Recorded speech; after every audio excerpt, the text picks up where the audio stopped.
The August sun blazed upon the Arizona Territory train station like a hammer hitting metal, and Caleb Vance felt perspiration run down his spine as he waited at the edge of the wooden platform. In his large hands, he held a small cluster of prairie wild blossoms, freshly picked that morning, already drooping in the heat. He had never carried flowers for anyone before, and the sight of them made him feel silly, but he kept them anyway. Today was important. The black engine came nearer with a loud sound, smoke drifting across the sky like a pledge finally kept. For 6 long months, Caleb had sent letters to a woman named Clara Beaumont, a school instructor from New York City. Simple, sensible, truthful, exactly what a rancher like him needed. Her letters spoke of modest dreams, reliable work, and a wish for a quieter life far from crowded cities. She sounded like someone who could handle Arizona summers and long days of strenuous labor. Caleb was 42 years old and had built the High Mesa Ranch with his own hands. 3,000 acres, 200 head of cattle, a sturdy wood house with glass windows and proper floors. What he did not have was a wife. No laughter in the evenings, no one to share supper with, no children to carry his name forward. So he had done what many men in the West did.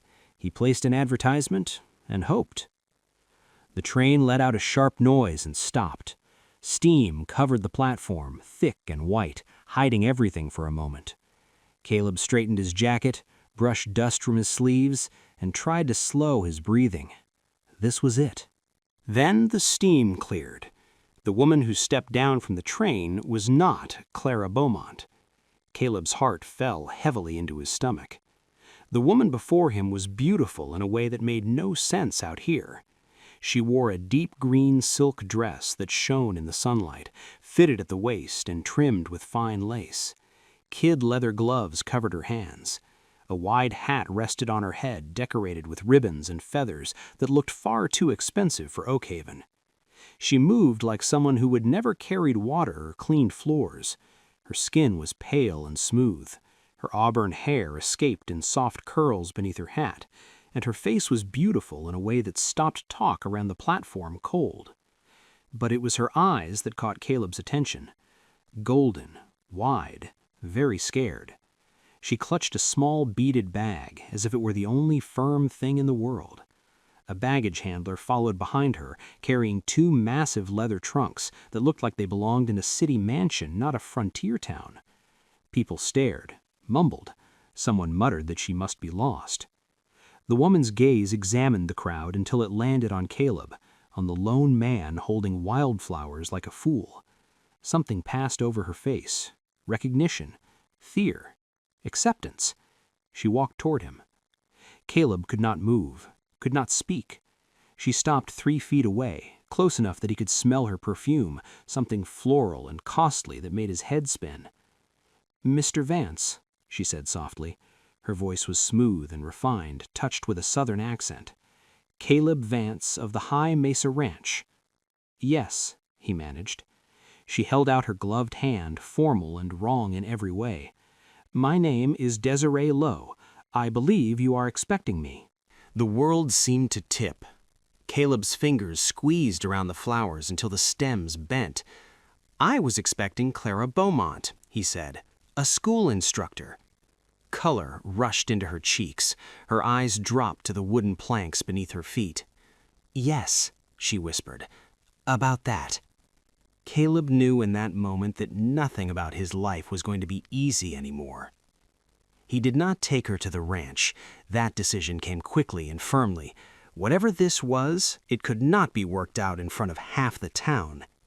He directed the baggage handler to take her trunks to the hotel and led her there himself, the sound of whispered chatter following them down the street. They sat across from each other in a small private dining room.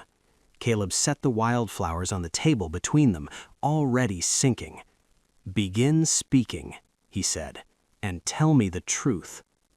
Desiree removed her gloves. Her hands trembled. At her wrist, Caleb caught sight of a fading mark. "My name is Desiree Lowe," she said quietly. "That part is true. I am not Clara Beaumont. She was my friend." She wrote the letters. She sent her photograph. The plan was for me to become her by the time I arrived. Caleb leaned back in his chair, anger and disbelief fighting in his chest. Why? Her voice broke.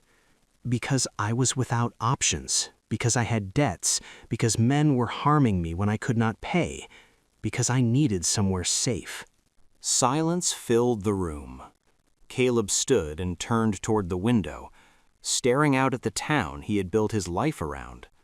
He had ordered a plain, honest partner. Instead, fate had delivered a frightened woman wrapped in silk and secrets. And now he had a choice that would change everything.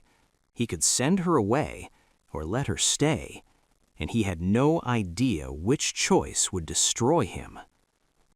Caleb paid for Desiree's room at the Oakhaven Hotel for the week and left town before sunset, riding hard back to the High Mesa Ranch with his thoughts more tangled than barbed wire. He told himself he had done the right thing. He had given her money, protection, and a way out. Whatever trouble followed her had no place in his life. Yet the ranch felt different that night. Too quiet, too empty. The wind moved through the grass like a voice asking questions he did not want to answer. Caleb drank his coffee cold and stared at the dark, seeing golden eyes instead of fence lines. Desiree spent that first night sitting on the edge of the hotel bed, staring at the money Caleb had given her. It was more than she had seen in years. It could buy her a ticket east and a chance to vanish. But when she closed her eyes, she saw the disappointment on Caleb's face and felt the weight of what she had done settle deeply in her chest. Fleeing again felt like dying slowly. The next morning, she went to the church. The white wood-sided building sat quiet in the early light.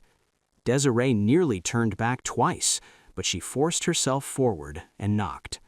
Martha Jenkins, the minister's wife, answered. Her eyes were kind but sharp, the eyes of a woman who had survived hardship without losing herself. "I'm looking for work," Desiree said simply. "Any kind of honest work." Martha studied her, the fine dress, the careful posture, the fear hidden behind control. "Can you read and write?" "Yes, teach children. I can learn." That was enough. By noon, Desiree stood in front of 6 children in a small schoolroom, her heart pounding harder than it had on the train platform. They stared at her openly. Some whispered. One boy laughed when she stumbled over chalk dust. She did not run. She taught them letters and numbers the way she had learned with stories and patience. When she failed, she tried again. By the end of the day, her feet ached, her throat burned, and her dress was smudged with chalk. It was the most honest exhaustion she had ever known. Days passed. Desiree returned to the church school each morning. She cleaned floors. She scrubbed ink from desks. She learned to bake bread with Martha, burning 2 loaves and laughing through the shame. Her hands developed sore spots. Her pride cracked. Something stronger grew beneath it. The town watched. Some whispered unkindly. Others waited. A few nodded in quiet approval. Caleb came into town once a week for supplies. He did not seek Desiree out, but he saw the signs. Children laughing as she walked past, Martha Jenkins greeting her by name, a faint mark of flour on her sleeve. He told himself it meant nothing. Still, he noticed. Then the storm came. It approached fast from the north, black and furious. 3 children from the Larson Ranch went missing that afternoon, caught checking traps too far from home. Panic spread through Oakhaven like fire in dry grass. Men saddled horses, women prayed. Desiree heard the shouting and ran toward it without thinking. She knew the children. She had taught them. When the search parties formed, she stepped forward. "I'm coming," she said. Caleb was already mounted when he saw her, wet hair pulled back, dress torn at the hem, fear in her eyes and fire beneath it. "This is dangerous," he said. "So is staying behind," she answered. They rode together into the storm. Rain turned to sleet. Wind screamed through the trees. They found the children huddled in an old root cellar, shaking and crying. Desiree climbed down first, wrapping the smallest child against her chest, murmuring soft words until his sobs lessened. Caleb broke down the door wider and hauled the others out. They rode back soaked and freezing but alive. That night, word spread faster than the storm ever had. Desiree sat by a fire in the Larson cabin, trembling from cold and relief. Caleb watched her quietly. He saw the marks on her hands, the steadiness in her movements, the way the children clung to her without question. She was not the woman who had stepped off the train. Days later, another test came. A woman went into labor at a remote ranch. The midwife was gone. The doctor was old and needed help. Someone remembered that Desiree had studied medical texts. Someone else said she had steady hands. She went. Blood, screams, fear thick in the air. Desiree followed instructions, held strong, pushed past terror. When the baby cried, strong and alive, Desiree sank to the floor and wept with relief. The town did not whisper anymore. They spoke her name with respect. Caleb heard it all. He came to the church one quiet afternoon and found her alone, sweeping the schoolroom. She looked up, startled for a moment. Neither spoke. "You didn't leave," he said. "No," she answered. "I stayed." He looked at her carefully, really looking this time, at the worn dress, the tired eyes, the strength that had replaced fear. "I was wrong about one thing," Caleb said. "You're not unhelpful." Desiree swallowed. "I'm still learning." "So am I," he said. Outside, the Arizona sky stretched wide and blue. Two people stood in a small schoolroom, both changed, both uncertain, and both facing a truth neither had expected. This story was not over. Oak Haven changed quietly after that. No one announced it, no one made speeches, but doors opened easier for Desiree now. Greetings lasted longer. Children ran to her without hesitation. Women asked her questions, then trusted her answers. The town had watched her fail, work, suffer, and stand back up. That mattered more than where she came from. Caleb tried to stay away. He told himself he had made his choice weeks ago, that his life was simple again. Ranch, cattle, work, silence. But the silence no longer felt peaceful. It felt incomplete. On a Sunday morning, Caleb went to church for the first time in months. He sat in the back, hat in his hands, listening without hearing much at all. When the service ended, children rushed past him, laughing. Desiree followed, helping the smallest one with a loose shoe. She looked up and saw Caleb. They stood there, the space between them filled with everything they had not said. "You stayed," Caleb said again, as if the words still surprised him. "I found something worth staying for," she replied. They walked outside together, not touching, not rushing, just talking about the ranch, about the school, about mistakes that still hurt and lessons that remained. "I was mistaken," Caleb said finally. "I thought I needed someone already shaped for this life.